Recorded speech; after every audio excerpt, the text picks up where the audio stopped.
The Survivor Specialists are back, and today I am digging deeper into episode number 8 of Survivor 49 with Andy Rueda from Survivor 47. He is back for the second season in a row, ready to discuss what took place last night with some split tribals. I made the title of this Rizo becomes RizGod, baby. Of course, you got to put the baby at the end of it.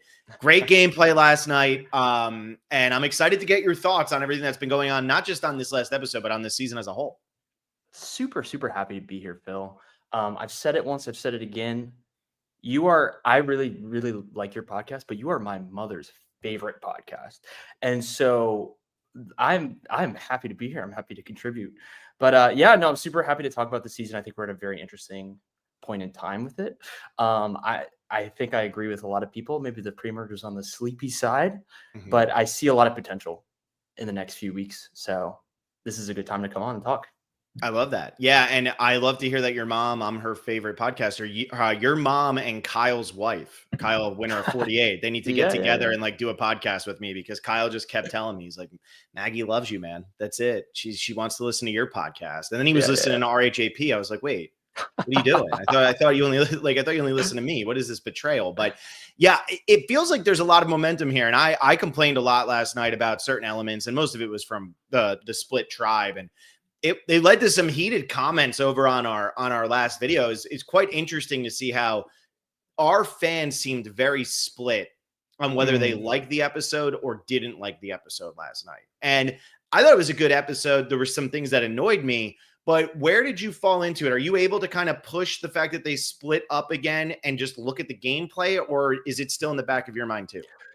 I think that this is one of the better episodes of the season because there is a lot to talk about. And when it comes to the new era and the twist, I think that you have to pick your battles. Like, there have been a lot of changes, and people have mixed opinions about almost all of them. But like, for me, I don't get riled up about every single change. So when it comes to the unmerged split situation that happens every season, for me, it doesn't piss me off nearly as much as my battle is Vergatory. So I love the season just for that, because they got rid of Vergatory. That was my hill to die on.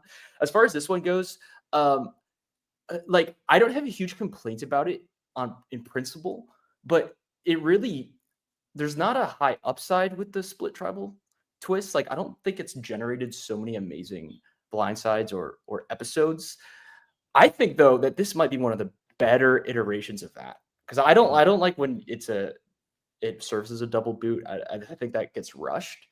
This was just one like I had on my season, but I think, say what you will, like, I think sometimes they contrive these small tribe setups because they're in a mood to prefer small tribal councils over big tribal councils. I'm still not sure why that's the case. Yeah. But that being said, I think that this kind of did generate a sort of novel situation. I'm happy to talk about it, just in the sense of, I think this was a uniquely great situation to give Rizo a ton of power from the bottom. And I'd like to talk about that with you. Obviously, he played it excellently, but when you look at it, he is the odd man out of the five, especially before Savannah gets there. But the fact that it was a known idol became a very high leverage situation for him, because there was no easy split, right? And so there are 4 other people, but their loyalties aren't divided such that there was like an easy person to split the vote on. That's what caused a lot of the mayhem in the first place, right? So for that reason, I thought that this was a tribal council that we have a lot to dig into. Yeah, I agree with that. And that was like what Will was saying last night, is that going results-based, this really did work out. It worked out perfectly results-based, but the problem is, like you said, there's not a lot of upside to this normally. So in the grand scheme of what Survivor is, constantly splitting the teams up, more often than not, is going to lead to some pretty lopsided boots. I mean, even in your season, it was going to be Rachel. Rachel gets saved by Saul. It's a very easy Tiana boot. Like, it's very straightforward a lot of the time when these splits happen. And I do think what got me with last night, and it took me, settling in, calming down, figuring it out. Yeah. I think for me was with all of the swaps they did in the pre-merge, right? We have seen 2 swaps, then we saw a merge, then we saw another flip here. So we had a swap to 7 versus 7 at 14. We had a swap to 3 tribes of 4 at 12. We merged at 11, and now we have 2 groups of Right. 5 at 10. So that's 4 different iterations of who's playing with who in 5 episodes. I understand that the game is different now, but at the same time, I want to see some of the people who aren't going to tribals. Every Yeah. time you do one of these iterations, yes, it creates maybe more of a chance of chaos with a different group of people going to tribal, but instead, MC, Sophie, Christina never went to tribals in the pre-merge. Mhm. Last time was the first time Sophie was actually in danger.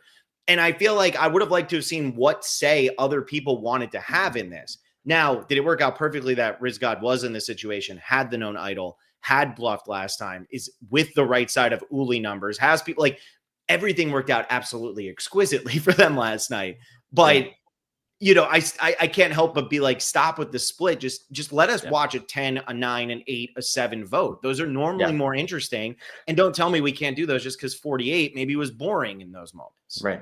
I tend to agree for sure. I think this is the first, like they've split up into different tribes 3 times this season in Mhm. different iterations. This is the first one where it kind of was lucky and it kind of worked out for them from an entertainment standpoint. And so it's like a deeper question where in theory, I'm like a proponent of tribe swaps, like at least variety. So you don't know whether you're swapping or not. Mhm. So I'm glad they did something new, and I'm glad that they swapped twice in the season. But it makes me think in retrospect, I wonder if it's contributed to like a lot of this season so far, in the sense that like on an individual basis, I think they've knocked it out of the park again. I like this cast. I like this group of Mhm. people. I think that they're interesting. I think that they've come to play. I don't have the basic, cookie cutter complaints about casting in the new era. I think it's in a good place. But with this season, I feel like there's something not electric about it yet. Mhm. Like I was describing this to someone else, but in the before a season, when one season ends, there's the season preview.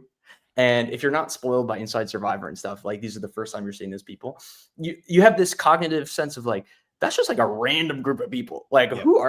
what the heck? Like, who are these people out playing Survivor? And then it isn't until retrospect where you're like, oh yeah, if you rewatch that trailer, it's like, Mhm. oh yeah, Christian, Angelina, like, of course, like this is an incredible season. Um, for 49, I feel like we're 8 episodes in and we're still kind of in that, at least me. I'm like, this is kind of just like a random group of people playing Survivor. I don't Yeah. know. So when it comes to the format of the season, I think they've maybe just had a couple of bad luck with the swaps and how conducive those swaps were to storylines. Mhm. And obviously at the start we had the Disaster Tribe storyline. It's a whole other kettle of fish. I think that's become Yeah. a bit repetitive in the new era, right? But for whatever reason, I think we're just starting to get a picture of like what are the overall arching narratives of the season. And what regardless of the new era, old era, like a season needs those arcs to be compelling and to like be considered a good season. So again, I have hope, but I think maybe the switches and swaps, and they've done it so much this season, I think it didn't really work for like this group. Yeah. I think that's totally fair. And I think what you said at the beginning of that whole entire like comment there was you Yeah. want it to be different, right? And I think Yeah, that's yeah. where I come from too, is if you're going to do a tribe swapping, you want to go from 3 to 2, fine. But I also think some seasons should start with 2. Some should tribe swap to 2. Some should go Yes, to 3. yes, Some should definitely. like just mix it up. And I feel like it Mixing gets up, so yeah. repetitive. And Will had this crazy analogy. I don't know if you listened to our episode last night, but he did this crazy analogy Yeah. about the stadium Levi in San Stadium. Yeah, Francisco. Yeah. yeah. And he was saying how it feels like it was already the blueprint was there. And even though they had to Uh-huh. move it, they didn't change it. There was no adaptation. Jeff is asking the players to adapt. Mhm, That's mhm. what he wants here, right? He wants the players to be on their toes and do it. But I don't feel like production's on their toes at the same level at this point. And I think that when you see what you're saying here, they had already thought we're gonna do 2 tribes at this time, we're gonna do 3 Yeah. tribes at this time, we're gonna split up at this time. They didn't think about it from what happens if somebody does get medevac. Is that going to impact our game? You think about Survivor Palau, because one tribe got decimated, they went away from doing a merge, doing a traditional merge. Like they were able to change things up and adapt to what the game was. And Yeah. so, when you then go into the other problem of what does that mean for characters? Well, you got down to the final 11 and 3 of those 11 people had not been to tribal council. Well, who were the 3 Right. people we'd heard the least from going into the merge? those 3 people. Of course they were, because they hadn't gone to a tribal Mhm. yet. They had not been impactful on the game in any way, shape, or form. And Yeah. so I understand that sometimes that can just work out, but that's why I'm a big proponent of a 2-tribe start to a 2-tribe to another swap Yeah. that goes to 2 tribes. By the time you hit the merge, everybody's going to have gone to tribal council. Maybe you're going to have one person who gets really, really lucky, but in most case scenarios, you're going to have everybody go to tribal council, so everybody's going to know where they stand. We are going into final 10 or final 9 now, and there are people who have gone to one tribal council together, and they've been on the beach together since day one. That's insanity. Like somebody like Steven, and I know Steven got swapped away from his people at one point, but like Steven and Christina, I think were on the beach together every single day, except for that 3 tribe of 4. And they've gone to one tribal council together. Yeah. It's crazy. I agree.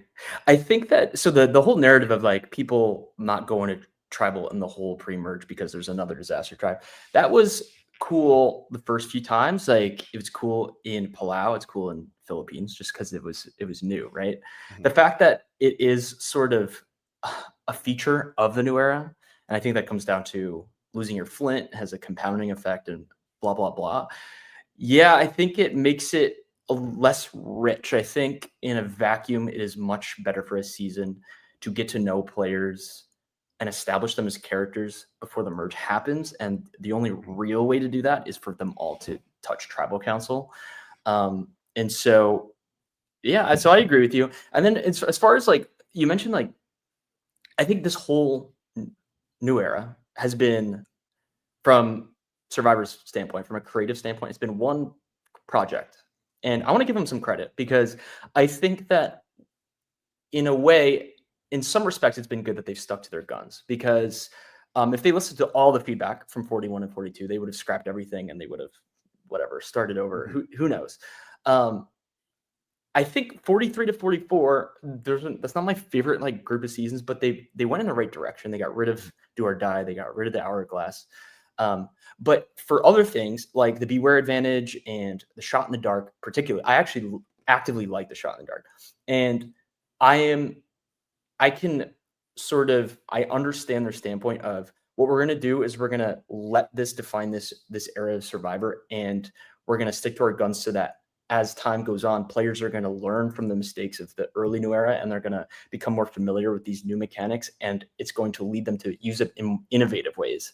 And I think to some degree that has paid off, especially if you look at the Shot in the Dark. I think people look at it way more creatively now than they did in 41 and 42.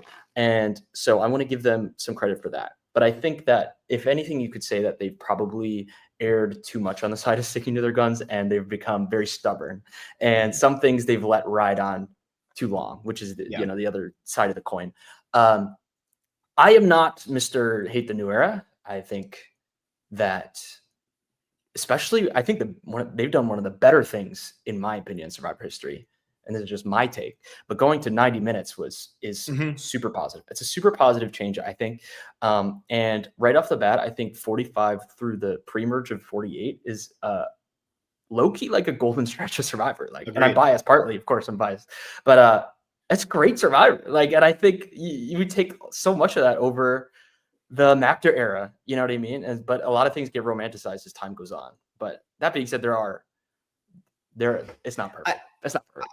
I get that. Hey, look, if it wasn't for those first 3 episodes or first 4 episodes of 46, you're right. Like, there's really not a bad episode in that stretch. But then you have those first 4 episodes, but then the post-merge of that is so crazy. It's awesome. Yeah. I think the other thing is, like, what are we coming out of last night not doing? Last night, we're coming out not talking about Alex and Sophie Belardi at all. And so, like you said, they get a little stubborn with some of the stuff they are committed to, that they feel like they just have to keep going with. Sophie and Alex Belardi are on the disaster tribe to start. That is the easiest rooting interest for anybody, right? We all rooted for Emily Flippin. We all rooted for Caleb. Even though neither one of them went very far, we still rooted for them. Mary, they didn't do a good job of telling her story at all last season, in my opinion. But maybe she didn't give them enough. I don't know. But her story was not well told, despite coming from the disaster tribe. Say ate up so much screen time. She went out early. Sophie and Alex are still in the game. They didn't go to tribal last night. Right. And so I understand that Savannah is the focal point of the season so far, dominating confessional counts. She's been all over the place. But at the same time, Savannah has gone to way fewer tribal councils than both of those people, right? Like, or maybe she's gone to the same amount at this point, but she's definitely gone to less than Sophie. I don't know if she's gone to as many as Alex at this point. But my point is, here's two people that were easy to latch onto. They survived the disaster. They get to a tribe swap. Sophie Bolardi continues to survive. Alex hasn't gone to tribal. We get them all together. Alex and Sophie don't play together, and we go, oh my God, what's going on here? Like, that's not good. What does this mean? And the next episode, they don't even go to tribal. We barely hear from either of them. And I think that is one of the main reasons why a split like this is bad, because we are at final 10. And by doing this split, you're ensuring we really don't hear from 4 people. And 2 of those 4 people are 2 of the most important people to the story of what Survivor 49 is. And I barely said Sophie or Alex's name last night, and that blows my mind because it's been the whole season. No, I totally agree. Like, no, it's high time we got everyone in the mix. Like, these people need to be going to tribal council every time at this point, especially like people who are under-edited like Christina. Like, we just want to see, where their game is at. It makes the season so much richer if you know everyone's, at least have a taste of everyone's point of view, right? When it comes to Alex and Sophie, it's like they got a ton of screen time in the pre-merge, obviously. That's natural. And I think, and I like Alex a lot, but in particular, Sophie was quite compelling in the pre-merge. I think they really built her up. You know what I mean? But it could go one of 2 ways, because they built up Mary like so much in 48 in the pre-merge. But I guess from a narrative standpoint, and we don't have all the pieces yet, I guess it didn't go anywhere in the post-merge, or it didn't develop into something even more compelling. And so they focused on other things. With Sophie, she's had a quiet episode, probably quiet 2 episodes since the merge, if I'm remembering correctly. But it's just going to remain to be seen. Like, I think one thing I could say pretty confidently is that like her and Alex's relationship isn't going to be like a season defining thing, because I think we would have gotten more of their relationship in particular. If anything, they were like kind of mutual friends through Jake, right? And that's just, they didn't forge their way to the merge together as a disaster tribe like how it usually is with Malcolm and Denise, because like in those situations, they are the duo that's dictating votes. The best version of this in the new era is Shannon Ricard, right? And that paid off. That like became a huge storyline in the post-merge. And so it's kind of what I will always love about Survivor is that, and I've seen it firsthand, they put in real effort telling the story of what actually happened out there. They're not contriving things. They're not trying to make things up out of whole cloth. They're not trying to invent storylines. They see what happens out there. They trust the players to an extent, although maybe you could don't trust disagree them with that enough. with the twists. Yeah. But but they're like, they like, basically, I think they trust the way that they see it. They're like, our twists are so good and our casting is so good, so that no matter what, it's going to be great. And I, more than anything, I respect that they do that, because if they started messing with that, then it just, for me, it wouldn't be worth watching anymore. You know what I mean? And what do you want? Here's what I keep coming back to. And I feel like, when I come out of watching the episode, if I'm pissed off, it's like I had 3 minutes to like calm myself down, and my jersey comes out. You know what I mean? Like I start getting that personality. But now that I've had more time, I want Survivor to be about the players. Like you said, like the players are supposed to be the stars. And when something like the split at the second half of the game, that becomes now the focal point of last night's episode, is that they split. Yes, Rizo and Savannah were able to do great things with that split, but there's 8 other people on that island that weren't able to do great things with that split. 2 of them maybe made the wrong move. Jawan and Sage, I think, played that pretty poorly last night, but we can get into that a little bit more. But at the same time, it's like we're seeing this production twist, this push makes it more about production. And Jeff even going down the line with the bag. Will was really ragging on him yesterday, saying he's so, I don't want to look. Oh, I'm so excited. It's like, it's not about Jeff. It's not about, we see Jeff every season, right? This is like when you go home to your hometown and you want to hang out with like the friends you can only see there, but somebody from that you live near also lives near there, and like, oh, let's get together. It's like, no, I'm not seeing you this weekend. I'm going to see you again. I need to see the people I see once a year. And I don't know, it just felt like it became the focal point last night. And I feel like whenever they do the split post merge, I do feel like that becomes the focal point, because We're not just letting the players play the game. And look, Yeah. I think Savannah and Rizzo probably could have still excelled last night and still survived this tribal council if it was a full 10-person tribal council. Yeah. But we'll never know because we got this version instead. All right. Well, I am gaining even more confidence and trust that Rizzo is going to be making right decisions. I've really enjoyed him as a player so far.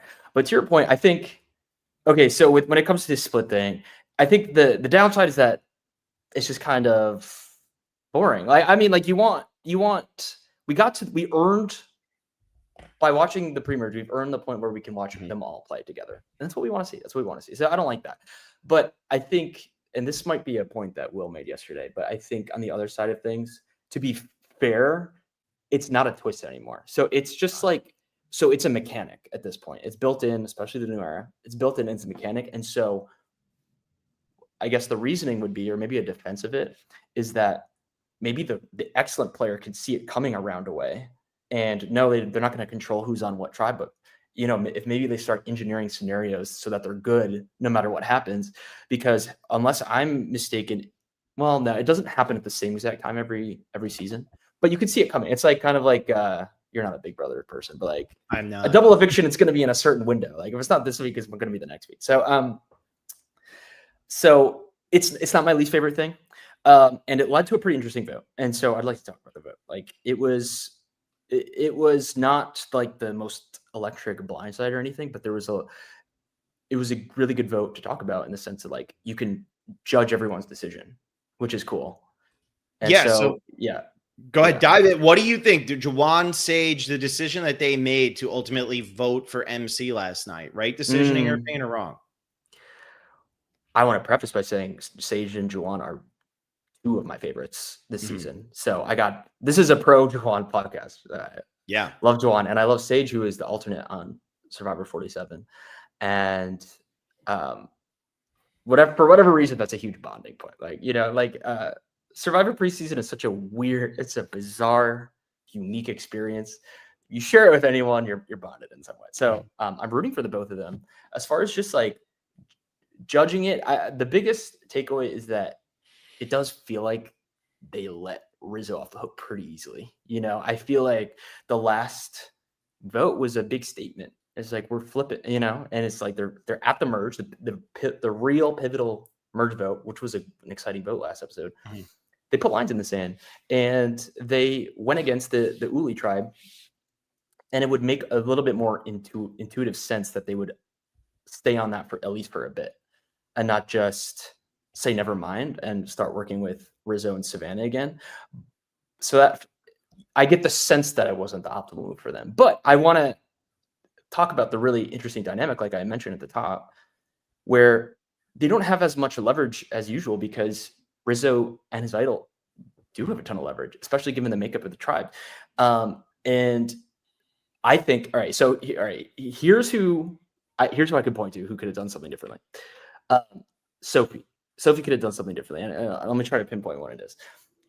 They are all facing the dilemma that if they just pile on Rizzo, and this is before Savannah gets here. So actually, I want to state, they're like, it all becomes moot when Savannah gets there. But when it's just the five of them, they're all staring down the barrel of, we load up our votes on Rizzo, he can play his idol and vote for whoever he wants. And so Sophie has the instinct to, put a split on someone.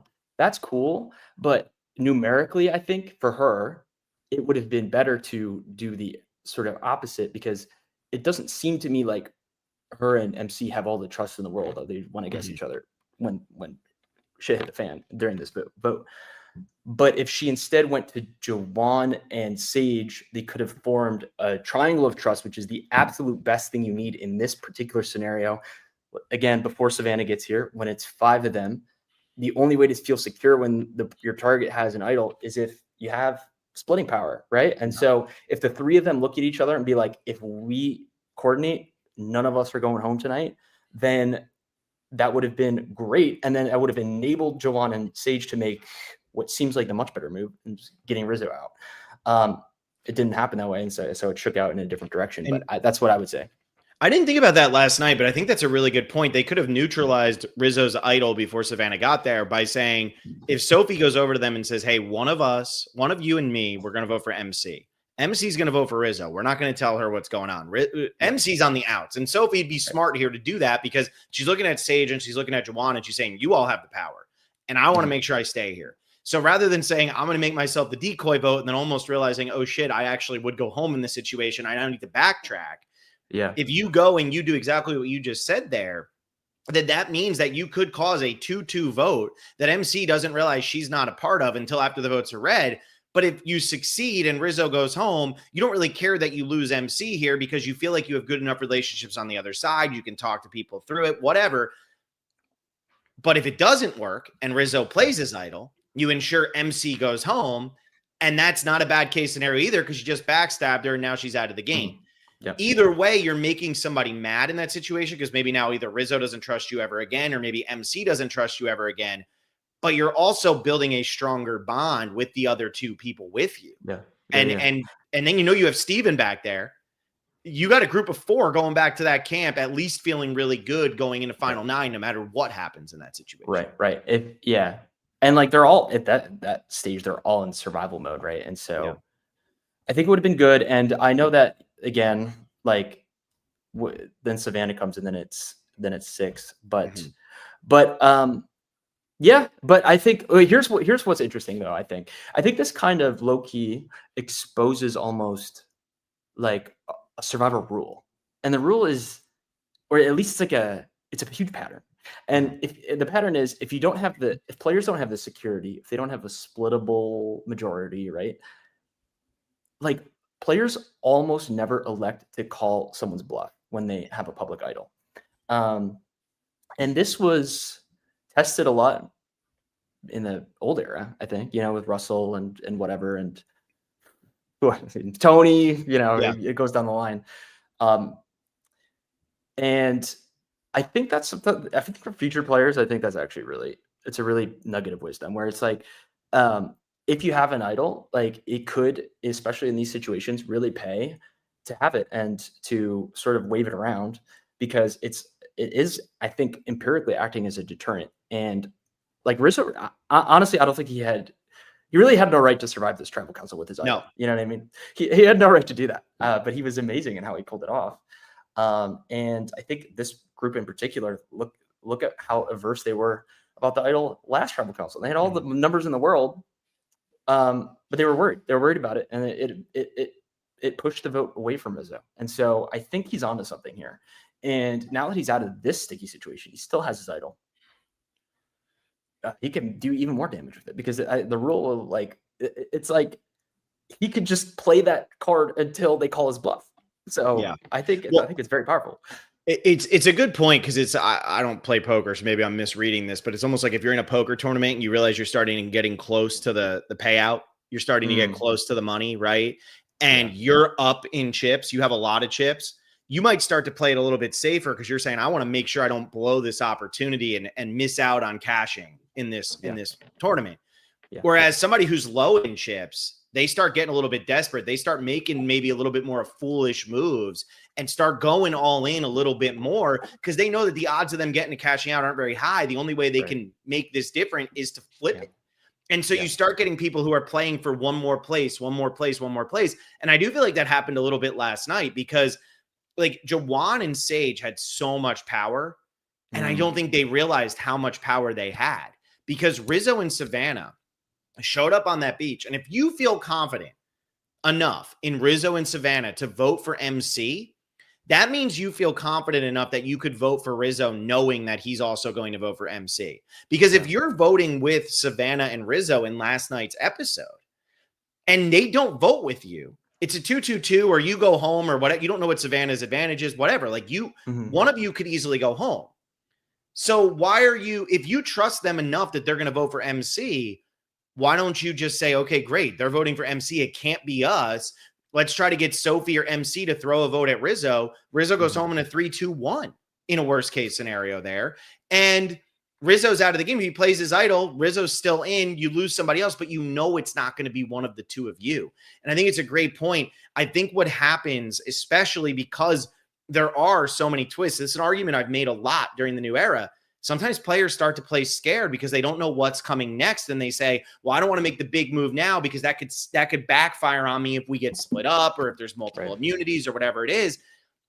And so I think that if you're Rizzo and you are willing to be aggressive and you're willing to be that guy, there's enough people out there that don't have the killer instinct that are scared and will play and sit on their hands a little bit. And like you said, this is a pro Jawan podcast, but I think Jawan didn't realize that he was as high up as he was yesterday. And maybe it's because he was playing on the bottom for so long that when he finally got a little bit of power, he said, I don't want to give this up and I got to try to stay in the middle. But you stay in the middle for too long, you end up being the person that's easily expendable in year 5 or 6. Yeah. And it's a classic case possibly where, I feel like maybe Rizzo did an amazing job with damage control and making them believe that it all was water under the bridge. In practice, I don't think that seems very likely. You know what I mean? I think it seems much more likely that Rizzo's going to go back to his people. They're still in the minority, but in a better situation if they still have Sophie. And they're going to throw Jawan under the bus, the first chance they get, probably. And so you're right. It doesn't feel like a win for Jawan and Sage, and it does seem that Sage kind of had an awareness of that this wasn't going to be the right move for them. We'll see how it pays off, yeah. And people are trying to say, well, Sage has the killer instinct. Well, she didn't force the hand. That's where her killer instinct goes. She has the right reads, but you have to be able to convince the people you need to convince to go along with your read. And she wasn't able to do that. And she wanted Savannah out the tribal council before. And that is more what I'm talking about. Because speaking of like bold moves, what I want from this discussion, but what I want from someone on 51 or 52 is for someone to have a public idol and kind of maybe bluff that they're going to play it. I want an alliance to be like, we're just gonna load up on him anyway. we're gonna like load the votes out anyway. And I would particularly like that from someone in that alliance who knows in the back of their mind they're not going to be the Ricochet. And that vote. What's a great example of this? And it works out perfectly for our patron because we're finishing up Philippines. We're going into Caramoan. It's the 3 Amigo alliance there, whatever they called themselves, with Reynold, Eddie, and Malcolm all playing the idols. And Eric Reichenbach sits there and says, just do the same thing. Just do the same vote. It doesn't matter. Just do the same vote. And it worked out perfect. And Eric, I think, is one of those underrated players ever because people just look at him giving up the idol. But he's made those type of decisions because he knew he wasn't going to be the Ricochet. So who cares? Who cares? And I think you're right. If you can play the odds and say, it would take more than one person defecting and voting me out that I have a really good relationship with for me to go home, you have to take that shot. Because Rizzo just survived 2 tribal councils with an idol in the minority alliance. Savannah, now you gave Savannah enough time to get an advantage. You don't even know about Sophie's advantage. Right. Oh, now it's 6 versus 3. Yeah. It looks like next tribal council, there's going to be 2 people who are immune. 2 people are going to win immunity at the challenge. You're running out of time. The end of this game moves very quickly when there's fire at 4 and idols can be played through 5. All it takes now is one person to flip and an idol messes everything up because you can't do a split. So yeah, I agree. You have to just say, look, for me to win this game, Rizzo can't have the idol. Unless you think you can beat Rizzo at the end, like Kyle felt he could do with Eva last season. But I don't think anybody thinks they can beat Rizzo right now. And I mean, but speaking of him, he's always been great at confessionals. I loved his confessionals this episode. And he's saying this exact thing. He had a great one. He was like, 10th and 4th makes no difference to me. I'm going for the win. I think this is something that Jeff talks about all the time to people getting ready to play their first time. But in this case, it is a nugget of wisdom, I think. I think the sooner you can get your, bearings, right, in the game and get your feet under you and recognize that, like, you should just swing for the fences, not in a reckless way, but just in the sense of like, like to maximize your chances of winning for the most part, unless you are just cruising in an amazing situation that's been kind of set up for you based off of who you're playing with. Unless you're in that specific situation, your best chances of winning is going to be to take the status quo and literally force it your direction, and that looks like different things to different types of players. So it's not just like play like your hair's on fire or whatever, do crazy bluffs, but you should prioritize authorship in the game, especially if you make the post merge. That's something that's a mentality that clicked for me, into the game. Definitely not at the start, but well into the Before game. Operation Italy, though, so that was good. Thank you for at least having a click by then, so we had that moment, For sure. And I mean, speaking of Operation Italy, that is kind of when I was like, you know what? I'm in this actually very fun position where what I have in my favor right now is some short-term safety because no one wants to vote me out, but I'm having a long-term hill to climb in order to flip perception. But instead of being, and this is the way I looked at it, instead of making me feel desperate, that made me feel free because it's like, well, my best move is to do crazy shit like for every round until the final four, and then do something crazy at fire if I need to. And that's when Survivor's fun. That's when Survivor's fun, and that's just when magic can potentially happen. So if you're a Survivor player, like I've understood all sides of it. I understand the fear. I understand the instincts to be defensive, the instinct to just claw your way another day. I was ultimately very lucky to have that sort of 360 Survivor experience, including the very freeing version, like going basically beast mode is fun. Yeah. Well, and Savannah said it last night, right? She's essentially the pariah of this tribe. And she turns around and now she has power. And I think so many players at this point, and it's not just 49 here. I mean, 48 had plenty of this going on. And it's why I think 48 is a snooze for a lot of people. But players get scared of being the target, right? Mm-hmm, mm-hmm. And I think in Survivor, all of the great players have been a target and have found a way to survive it. If you trust yourself enough, you can survive it. Right? You can figure out what you need to do in order to overcome the potential of it coming back on you. Sophie did this last night. I'm not going to lie. Sophie didn't play great last night, but Sophie made a couple mistakes last night and still managed to not be the person going home because she zigged when she needed to. She did what she had to do. And so she realized, I made a mistake. I made a blunder. Let me go to Jawan. Let me talk to Jawan. And if it has to be MC, I've lost my power. Let it be MC. I made a mistake, but she survived that vote while she was being targeted or while people expected her to go. Now, ultimately, it was a better move for Rizo to do this because, like he said, why get rid of the person everybody's ready to get rid of anyway? But I just think that you got to have faith in yourself when I used to run, when I was in high school and college, it was always trust your training. Right? Mm-hmm. If you go out a little too hard, just trust that you're in good enough shape that you can do it. If you're as much of a fan as so many people who play this game are, trust that you could have the worst start imaginable. You could be Chris Doherty. You could be that person and you could still win Survivor. Just trust that you can do it. And I think we saw a little bit of lack of faith last night. Just a little bit of, I don't know if I want to make this happen. And don't be scared to have that happen because I do think Jawan or Sage, whichever one of them gets voted out first, the other one's going to go, oh shit, we got to start playing hard. And they're going to get a little reckless and maybe they get to do, like you said, get a little freeing, but it might be a little too little too late. Yeah. Well, what you said resonates with me, of course, obviously.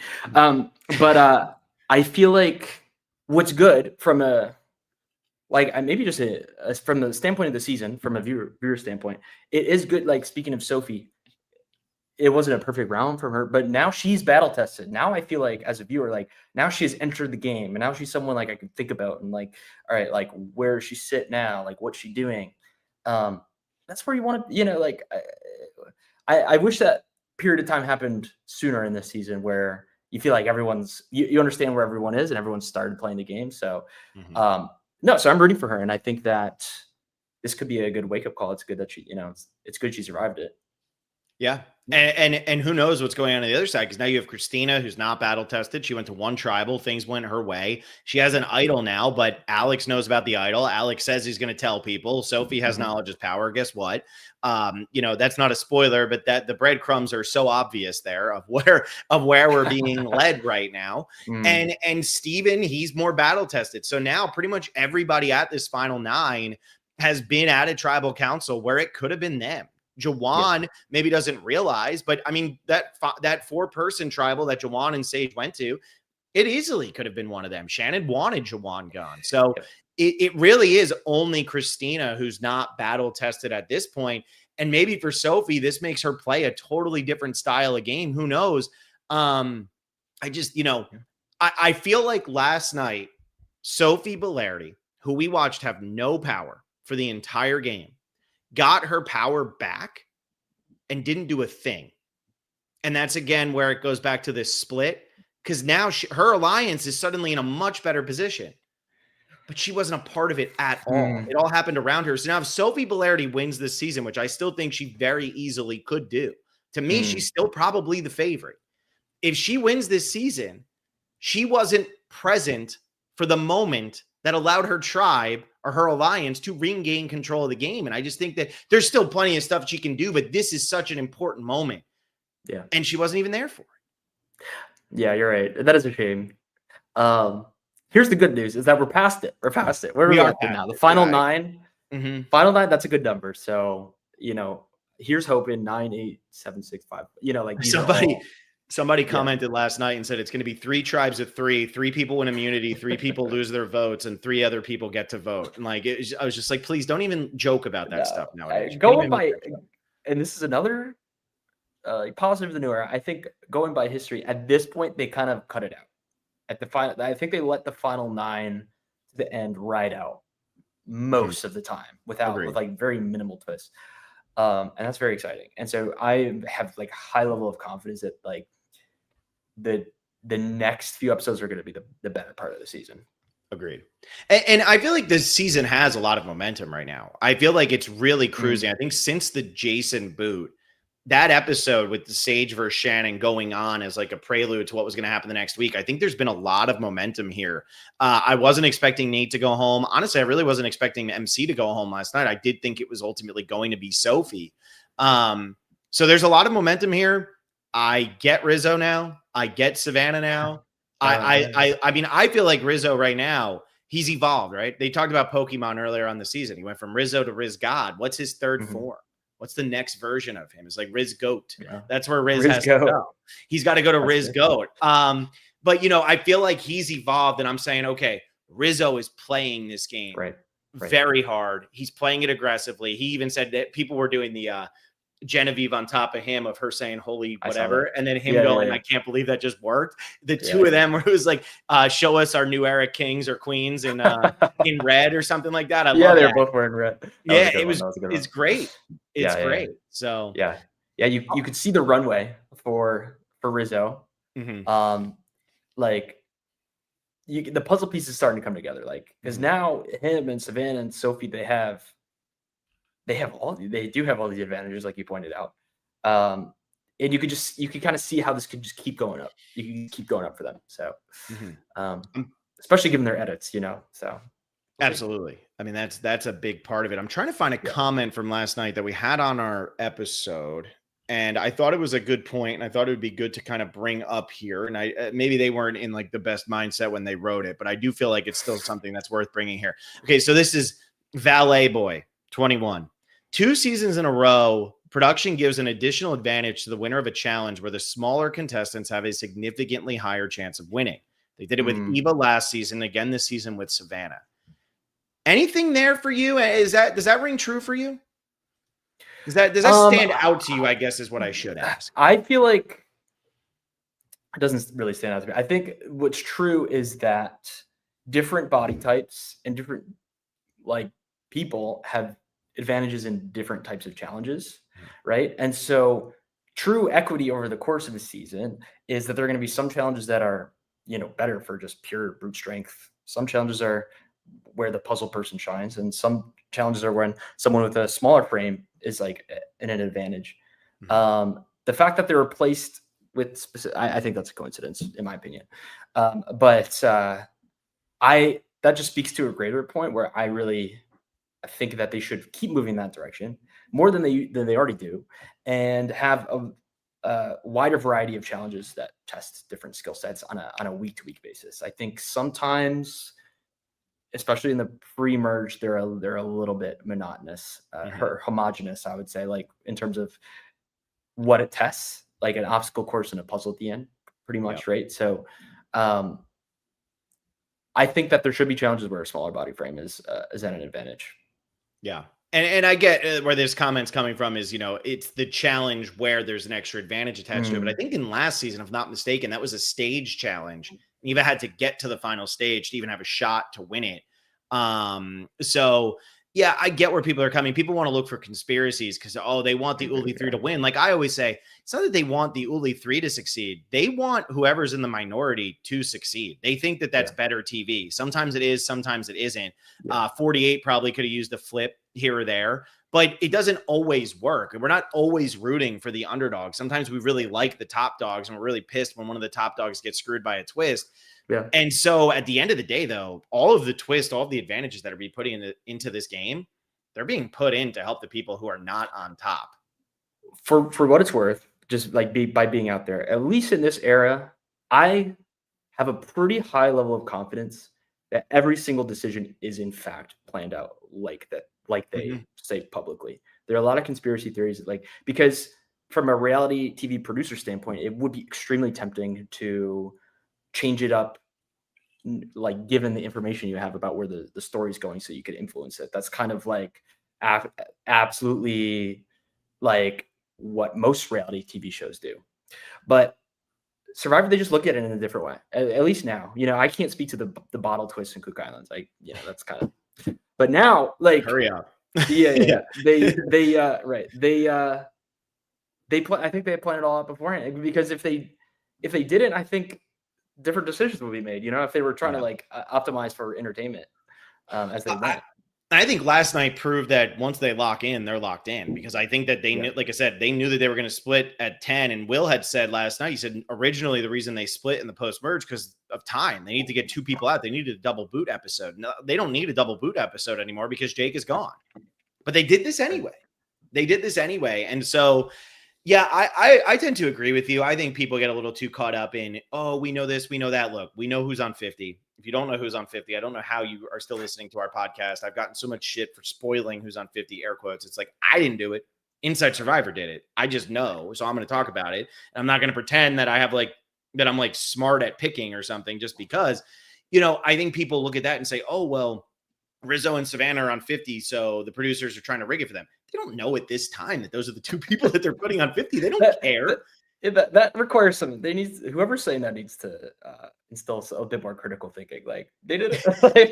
What are the odds that they've cast this group of people and they're like, and we're also going to hand select who we want to be on 50, and we are going to engineer the whole season so that they could try and get on 50. That's simply not plausible. Not plausible. Sorry. Thank you. Sorry, Andy here, the voice of reason. Thank God. What else do you want to get to with this episode? Because I got a couple questions I still want to ask, but I don't know if there's anything that you're driving at that you're itching to talk about. I think, my big takeaway was like dissecting the sort of idol dynamics, like especially with Rizo and the leverage that he had. I mean, when I went into Survivor 47, I was of the mind, I had 46 on the mind and stuff, but I like did some data analysis. I'm like, people don't even play idols correctly anymore, so they're like, whatever, you should just avoid them. I was definitely, I was wrong. I was like, that's not totally right. Like, idols are powerful, but it's they're a situational advantage. Like, I actually, to this day, I wouldn't say that they are more powerful inherently than a steal vote. I think a steal vote is probably a better advantage to have in most situations. But what's like a smart player will think of interesting ways to use the power they have, and that's also entertaining as a fan. So like for these advantages to be in play, I'm sure they're going to be on 50 idols. Like that was a sham vote. But if we didn't get 95% on that, I don't know what people are voting for. People finding their way into a certain advantage or power and then thinking of great ways to leverage it and use it is what makes Survivor exciting every season. Yeah. Agreed. And I think I agree with you. I think there's this feeling that the idols were the problem. It was the advantage get-in that people got tired of. And I think people lost sight of what advantage get-in was. It's how one of my big Survivor pet peeves is people overusing the term purple.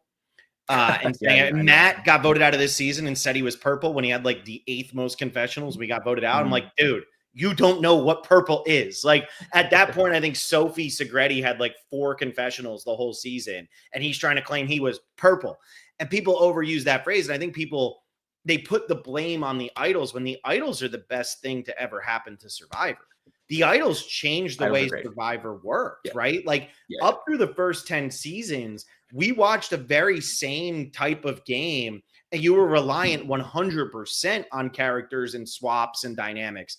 Once the idol got introduced, you think about the idol storylines, just the fact of the idol being found in by Hogaboom, and then Terry with his idol in season 12 is amazing. Yul with his idol and the way he manipulates the game with that, and then in season 14, the way Yao Man plays real idols, because there was the first season without superpowered idols. Season 15 with idols, season 16 with idols. You go all the way up through heroes versus villains. I mean, idols were so well done. The problem was in the late 20s, early 30s. All of a sudden, it wasn't just one idol or two idols or three idols. It became more and more. And then there were more advantages. And then you had steal a vote, lose, like whatever it was, just an extra vote, all of these different things. I think that's when people started to get frustrated and they started to blame it on idols.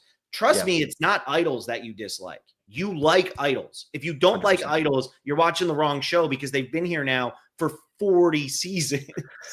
Idols are one of the best things they've ever done, and I think 98% of fans agree with that. And I think there's it's almost become a straw man where it's like people complain about too many advantages, and then someone's like, "Oh, you don't want idols? You don't want it?" Like idols are great.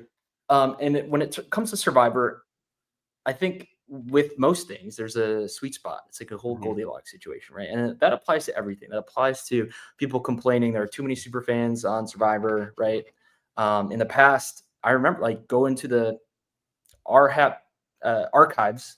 People were very strongly complaining that there were not enough people who knew the show were being cast for the show, right?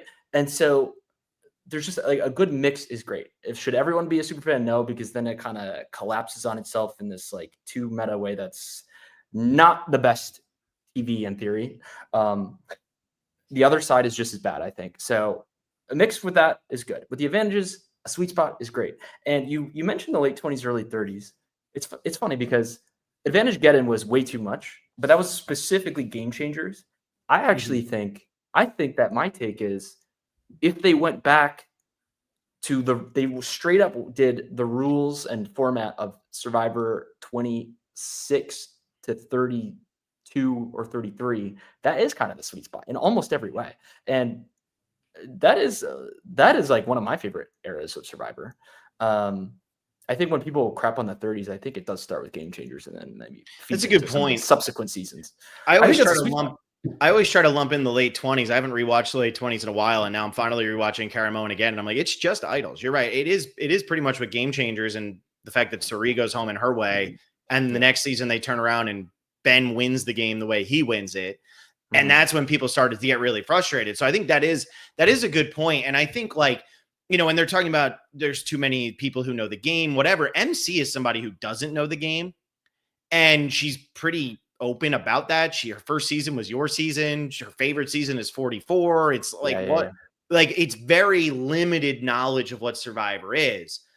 I think the problem is though, because they're so committed to not making heroes and villains at this point, which is a topic we talked about last night of how the show is not really gunning for, we want our Ruperts and we want our Russells, we want our Colbys and we want our Jerrys. I don't know why they're so committed to that, but they are. MC just falls into this, well, I don't know the game that well. I'm not integral to the votes that are happening. And now I'm kind of just being overshadowed and we're kind of feeling neutral. I feel like everybody except for MC's family and friends probably feels pretty neutral about MC based on how this game just went for her. So I just feel like when I look at how this all shook out, when I think about getting people who don't know the game, you need the people who don't know the game who are willing to be aggressive. And I'm not saying, again, Caramoan on the brain, I'm not saying you need Shamar levels of aggressive. You don't need people screaming an inch from your face. David didn't know the game last season. And I thought David worked pretty well. And I don't think Say understood the game last season. Say worked out pretty well. Say will probably kill me for saying that, but she's great TV because I don't think she understood the game as well as Kyle did or Camilla did. And I'm not saying Kyle and Camilla aren't good. I'm happy they're both going to be on 50 as well. But I think you're right. Like finding that balance, but also finding people who are larger than you need your people who don't know the game to be so much larger than life that when these little nerds are getting under their skin and beating them, they say, these are the kids I used to put in lockers. What the hell is going on? I'm going to beat them now. I largely agree with you. I want to like not let MC off the hook or whatever. I just want to say I enjoyed MC. I don't think that she was a flop casting or anything like that. It's all about the mix. It's all about the puzzle piece, and they tell you that in casting a lot. You know, especially if you don't make the season, it's like, oh, it's just a puzzle. But there's truth to that. And with true, like genuine, like I enjoyed Jason and MC, and I think they deserve to be Survivor players. But I think for 49 in particular, I would have enjoyed for them to keep the troublemakers. Great. I think that could have been the right puzzle piece. And then would have loved to see Jason on 51 and MC on 52, right? But that probably was their initial design, and it could have changed the mix kind of ever so slightly, but maybe in a very significant way. And yeah, but yeah, like I think that like with Australian Survivor, right? They cast, the mix is much different. It's like 24 people a season, and 4 of them are the super fans, right?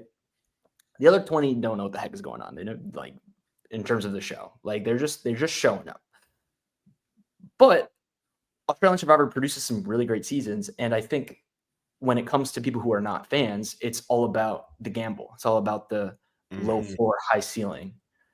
I think that with super fans, and I don't even want to call super fans low ceiling necessarily, but if there is so many of them a season, then maybe there's a diminishing charm to the super fans.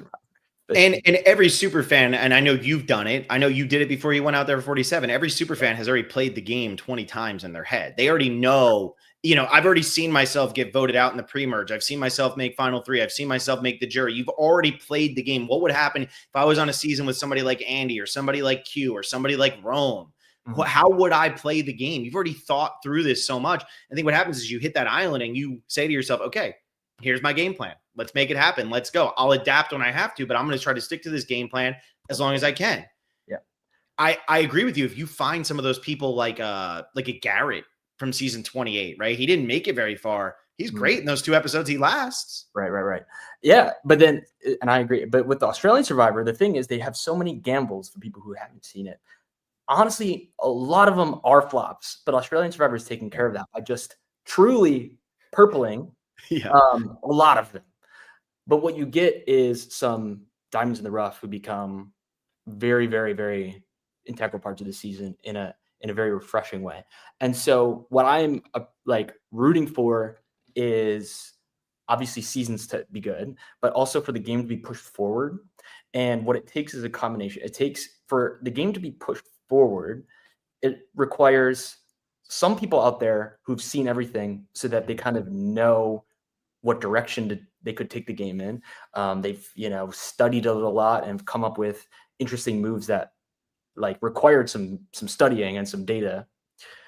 And then also people who come from it from a completely fresh point of view and don't have that context and are breaking the rules, right? And it works out for them. So that mix is what it takes to not only produce a good season, but to truly push the game. And I think when Survivor's, it's been going on for 49 seasons. We're gonna have 50th season. I think we're going strong.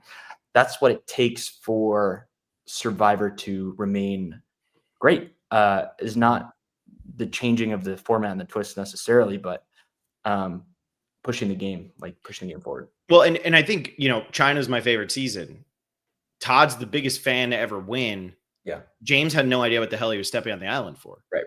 Great. 2 of the best characters ever. That's one of the best casts. I think that might be the best all newbie cast ever assembled. I love that cast. Jean Robert is out of his mind. He's just out there to play a game. Courtney Yates is probably the 2nd or 3rd best recruit of all time. Amanda's amazing. Yeah. It really worked. And again, like you're saying, push the game forward. That season pushed the game forward because the gameplay was so elevated. Look at the seasons that follow that season.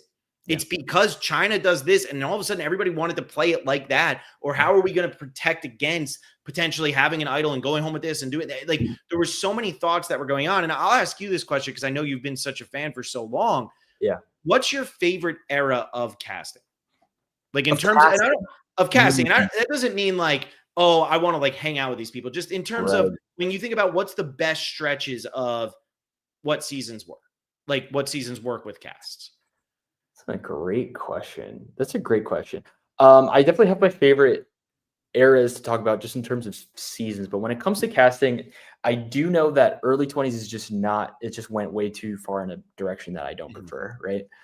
I will, and whatever, I'm not trying to be biased. I will stand by the new era state of casting. I think that it's good. I think it's good. I think these casts are good, season after season. Um, but as far as the best, I feel like honestly, the real answer is the very start, obviously, Mhm. because they had like way more people to pick from. And I will say this is kind of like the de facto answer, but I actually kind of believe it. Is I think they did their most masterful job of casting for Borneo, because if it wasn't literally like super iconic, then it wouldn't have taken off. And I've seen a lot of social strategy reality shows where season one wasn't larger than life, and the show didn't take off. You know what I mean? So I'll say the early era is when they were best at casting. Um, but I want to give a shout out to David vs. Goliath, which is I think my favorite season, and that was a great newbie cast, and it had a great mix of fans and non fans. Yeah, and this is what I was trying to get you to see. JD Robinson should have been the one on this podcast because this is what I was trying to get the answer of. You knew era casting is good, but also 12 to 20. That's where my head goes. And I do agree with your take, though, that early on, we didn't know what it was, but also what do all those people have in common? They don't really know the game. And then you get to Australia, they don't watch Borneo, but they don't really know what the game is. Then you get to Africa, and people were learning the game and they were willing to play the game. And you had your heroes and you had your villains. I mean, think about the start of that show, Sue's rat speech, Hatch just in general. Rudy was a hero, which I know people now are like, what the hell was he saying? He was a hero, right? And so then you go to the next season, Colleen is America's sweetheart. You had all these things going on. And then from 12 to 20, I think was when the show really hit the turning point of reality Okay. TV is becoming something bigger, right? Yeah. It's becoming something different than what it used to be. And how are we going to do this? We need to get our hot people. We need to get our actors. We need to get this. As Corinne says, we've got to have hot people. We can't have ugly people. And so we started going that route, but they did a really good job of getting people. Survivor could have become too meta at that point, and it didn't. They did a good job of balancing the meta with the non-meta, and they found the people who didn't know the game who they could build up and just make them great. But you also had Sari during that era. You had Parvati during that era who didn't know Survivor. And now you can't say anything bad about Parvati without getting sniped. So it's like you have all of these people and all of these characters. And so I just feel like that's what the new era needs to find. I always say the individuals they're putting on the show are fine. I do think the puzzle is a little bland at this point. I think the puzzle, there needs to be a little spice to what they're making the puzzle look like. Yeah. Because the puzzle they're putting together, it has all the pieces, but it wasn't very fun to put together. And I'm not super thrilled with the end result. I just think that they got to find a way to find those larger than life type people. And maybe I'm missing this, but that's just how I feel. I agree. I agree. I think that Noir casting is in a good place, but they could just, in my opinion, they could go a little bit in that direction. Some people wanted to go way to the other side. I think just changing it a little bit would definitely go a long way. But I have another take on this topic that it gives grace to everyone, honestly, because I think a huge part of the complaint, and the complaints are really loud right now, because objectively we have not had a great stretch this past year, Survivor. Much love to whatever the players. They know who they are. The last 12 months, or is it not 12 months? I'm sorry. The last. Yeah, you don't want to count yourself in this. Remember that. The last 11 months. That's where you want to go here. You don't want to count yourself. Just as a TV product, I'm talking about the post-merger 48 and the pre-merger 49. Not been the best stretch. But it's really amplified the criticism of the new era. And a lot of that is fair, and it's just fans critiquing the game in the show. But then a lot of that is directed at the state of casting, and like everyone is like a loser nerd super fan, like they suck, blah blah blah blah. We want Parvati back. We want blah blah blah. My thing is that it really is a systemic thing that it makes sense how everyone's acting. Where when Boston Rob was doing it for the first and second time, and Parvati was doing it, honestly, Survivor was big in a viewership sense, but it wasn't. They built what it is now. From a a reverence that the fans have for it. Survivor's legendary. It's like the coolest piece of media ever, and it is off the backs of Suri and Parvati and Sandra and Boston Rob and Tony and Ozzy, etc. Right? But when they were doing it, it wasn't that. So they were just kind of like doing their thing. They were doing their thing. They were crushing challenges. They were like being good at Survivor, and they had a just sort of energy that they just crush all aspects of their life. And so they built this. And so now when you step on Survivor, and there are a lot of super fans, but even people who are not super fans, you see it every time someone wins individual immunity. Like Savannah said it in this very episode, how she's like obviously so proud of herself. You immediately think of your family watching it, and you think of everyone who's inspired you along the way, because it's such a big thing. And it's this vaunted legend, like iconic thing to win individual immunity because of bygone eras, right? Yeah. And so, to the credit of the old school players, like they looked really cool doing it, and they were like casual about how awesome they were at Survivor. But they've built this such an incredible thing that when someone goes and does it, you just get chills, you get emotional doing every aspect of Survivor because it is special. And so I don't want to take away. I certainly don't want to shame the new era people, myself included, for being just having this out of body surreal experience, because that's what it is to play Survivor now, given what it's become. And I think that's so well put, because you think about, it's been on for 25 years. You have people who are on the show who are -7 years old when this show started, right? How could they ever understand what the people who've been there since day one truly understand? And so, Mario Lanza, I have Mario Lanza's book. I love Mario Lanza. I think he has great takes, but I also know Mario Lanza got so tired of it. I'm like, why do you watch? Why do you pay attention? And I think that, he knows really what it meant in season 1, season 2, season 3. It gets to the point where you just say, okay, would you rather Survivor not be on? And my thing, whenever I make my critiques about the show, I never, ever, ever want Survivor to end. I want Survivor to keep going. When I'm making the critiques, I'm saying these are the things that we've been complaining about. When I say we, I mean the fan base as a whole, even players have been complaining about. These are the things that just seem silly. Let's make it better. But I totally agree with you. There are some people where no matter what, at 9:35, they're going to comment on our video, or they're going to comment on Reddit, they're going to comment somewhere, and they're going to say, this is stupid. That was the worst episode I've ever seen. It's just going to happen every single week. You're not going to make everybody happy. Those people still enjoy showing up at 9:35 to say that was the worst episode they've ever seen. And so I think you're right, though. Like, how can Survivor ever be what it was? I know right now there's the whole conversation around, what does Parvati's win really mean in AU versus the world? And then other people are saying, if that's not a full win, then what's a new era win? Is that 2/3 of a win? It's 2/3 of the days, whatever, blah, blah, blah. I think at the end of the day, Survivor is so much different than what it used to look like. And some people are okay with that. Some people aren't okay with that. Some people wouldn't be happy unless it did look like China, unless it did look like Borneo. They want the OG thing.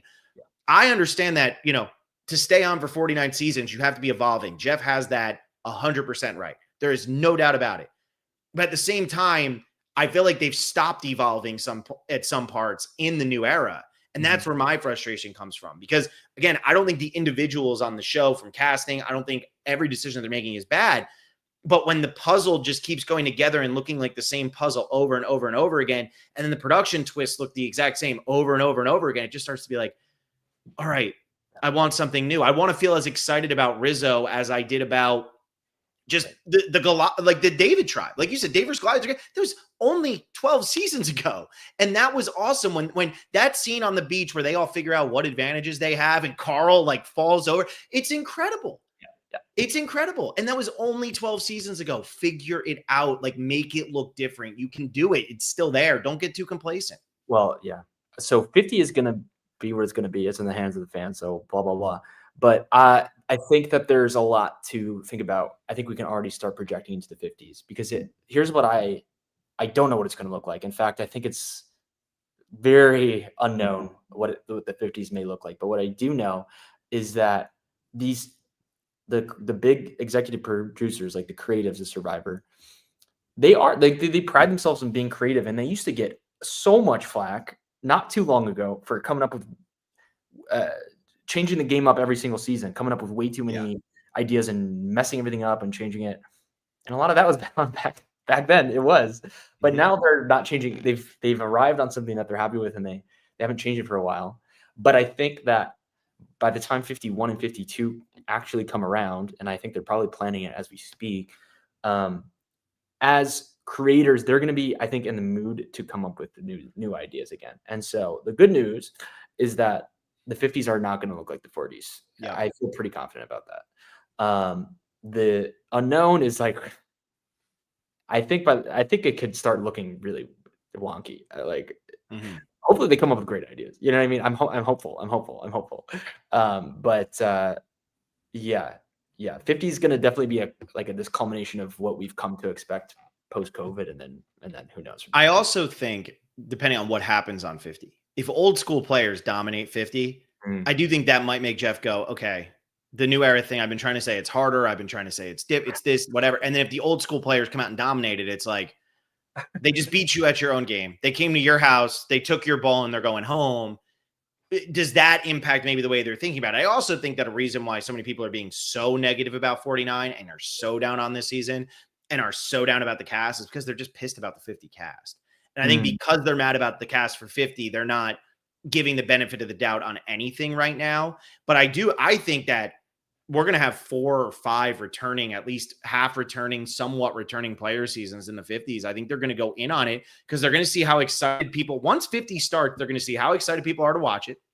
Just like every returning player season, we've been through them all. And when you sit there and you say, well, how'd they not put this person? How'd they not put this person? I'm pissed Terry Deeds was not on Fans versus Favorites. Fans versus Favorites is still a top 4 or 5 season in Survivor history. It doesn't matter. And I think that's what's going to end up happening. So with 50, once people can watch it, I think they'll calm down a little bit. And then it's going to be on the producers to figure out, what do we like about it? yeah, What do we not like about right. Very true. And I mean, speaking of balance, I think Survivor's firing on all cylinders when it has the right cadence of new player seasons and returning. it? Mhm. The new era is just it went way too far. Like 9 in a row without a returning slot is too Longest much. stretch in the history of the show. Yep. The mid-20s, on the other hand, was like they normalized it, and then it became kind of weird, right? So um, if they can find that right balance, I think that could be absolutely the best case scenario of what the 50s look like, of returning player seasons like in the mix every few seasons, so that you get to know new people, which is always super exciting about Survivor. But not just you're excited to watch them play once, but you know that returning player seasons are always around the corner, and so you're like, you have that at top of your mind that like, oh, I can't wait to see this standout player play again. So that would be on my wish list for the 50s as a fan. Um, but I think with 50 discourse, and you know me, Phil, I'm like, I don't even read stuff. Yeah. Yeah. But I can tell that just from my point of view, I think 50's been so built up and anticipation has been drummed up so much that especially the super fans have already burnt themselves out on 50 Uh-huh. content, and the freaking season preview hasn't even dropped. You know what I mean? Um I think it's going to be super exciting. I think it's going to be super cool, basically, no matter what happens, because people have gripes about the cast, but objectively, it's just a really great group of 24 survivors. Like I don't. Yeah. Anyway, it's a great group. Like, there's a lot of great names on that cast, right? But the problem is that it's just been the only returning player season, so it's been built up to this like Yeah. crazy level. That's gonna just, and whenever something is built up that way, like no one leaves happy. So like, um, I want everyone to pace themselves with 50, like especially during the season. Just try to enjoy it. I bet it's gonna be amazing. And then I think, yeah, and then for the 50s, if they can do one every 3 or 4 seasons, then it'll be in a much And healthier place. I don't know if you had the 15th anniversary magazine that had "This Is My Island" as like the 7th best moment in Survivor history. I don't know if you had that magazine. Will and I did an entire podcast on that magazine. Jeff would always say back during season 30, it's just our 30th season. We don't need to go crazy for it's just our 30th season. We're going to have more. Because I think you hit this on the head, because there was nothing for so long. It was just New era, new player, new players, new players, new players. 50's been built up as if it's this culmination. People think Jeff's going to retire. This is it. Like the show might end, whatever. Yeah. It feels like it's so much more monumental. When you think about season 40, it was winners at war. It was epic. We had seen 4 returning players play 2 seasons before. They were on 38. We watched Joe, Aubrey, Wentworth, and David Wright come out and play season 38 right before 40. So it didn't have that like, oh, this is the end all be all. And then COVID happened and almost was the end all be all. But like, I feel like with 50, there's just, again, it feels like it's too much. There's too much pressure on the season. This season has to be good. It has to be good.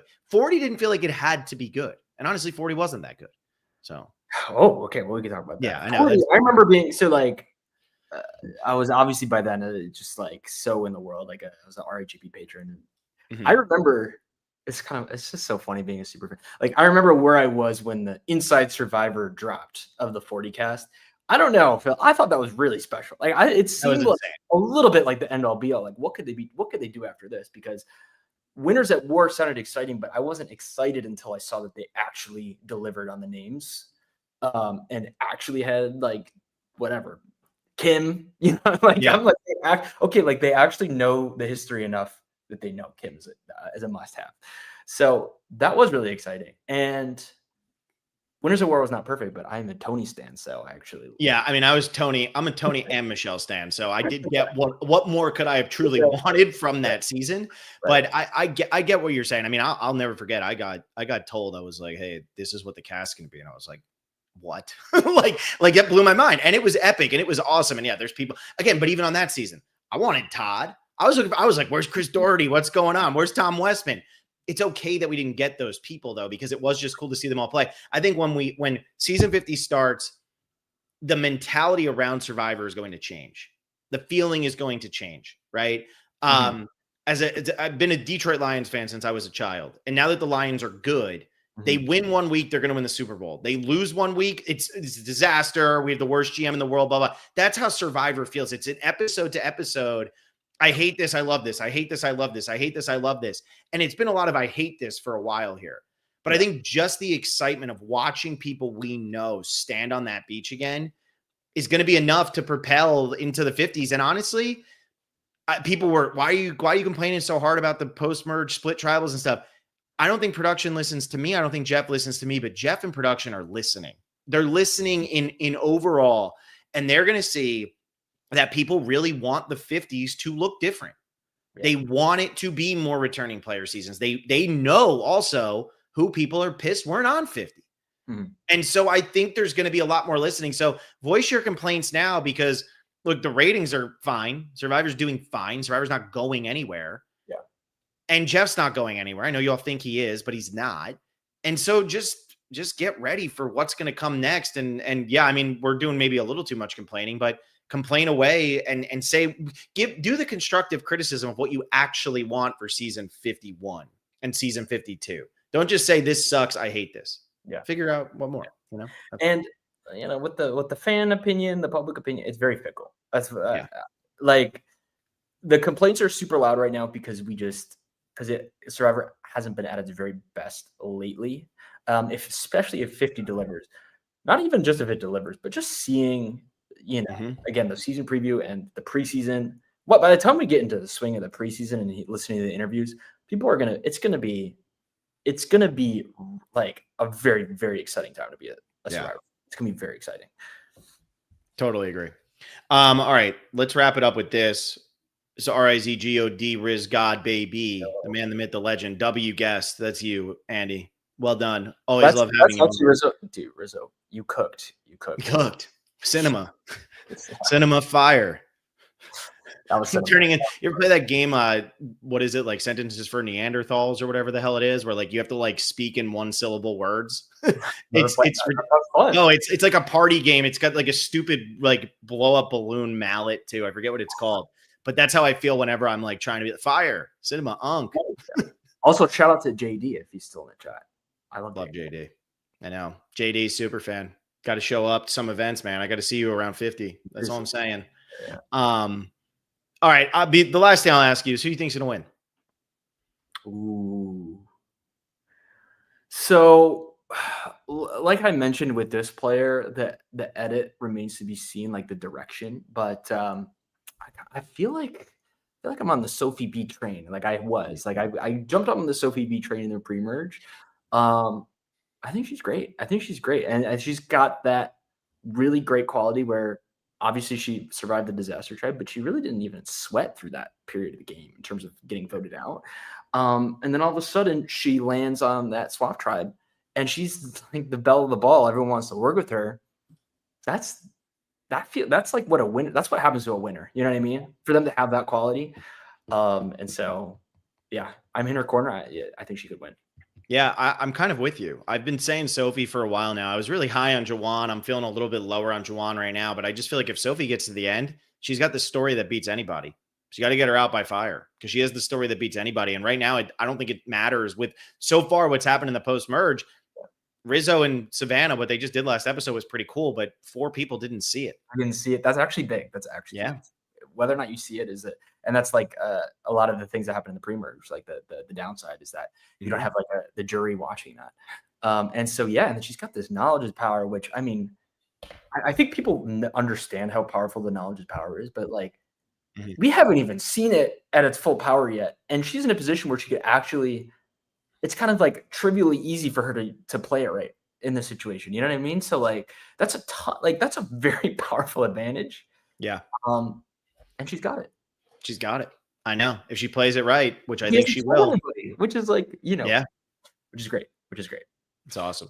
Yeah. All right, Sophie Bellarity train. We're both ready for her to win this season. So like this video, subscribe to the channel. Thank you all so much for listening. McKenna's doing an amazing race recap right after this. So just so everybody knows. And I think Survivor Rewind is also happening tonight. So this is just if we were a TV channel, just don't turn off. You know, that's all it is. Andy, thank you so much for jumping on. Appreciate you being here. And see how the season shakes out. But I'm feeling more positive now. My blood pressure is down after last night. We're having fun. We're having fun. Thank you so much for having me. This was awesome. Thank you. All right, everybody. I'll be back on Sunday with just Blake. Just Blake. That's all it is. Just Blake. Blake will be my guest. Yeah, exactly. Andy was going to be in that spot, and so we flopped Andy and Blake, and now it's going to be Blake. And so stay tuned for the thumbnail. Hopefully it's a good one. I think me and Austin are cooking something up right now. So anyway, thank you all so much for listening. I'll see you Sunday at noon Eastern time with our predictions of power rankings for episode number 9.